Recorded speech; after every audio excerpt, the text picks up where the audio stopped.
Hey everybody, it's Shayne from BD Power. Hello! The first step is to let the vehicle sit for 5 minutes in the off position. Most modern vehicles leave the ECM fired up just for a minute or two after you shut down to do some systems checks, etc., etc.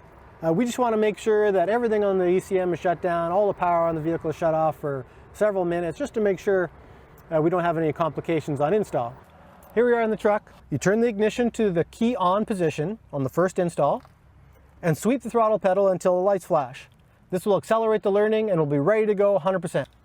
Put the key in, turn it to run on, and we'll start to sweep the pedal. Smoothly and slowly sweep the pedal. We want to continue to do this while the TSB flashes at us. When we keep sweeping, continue to sweep the pedal, flashing, and we're done flashing.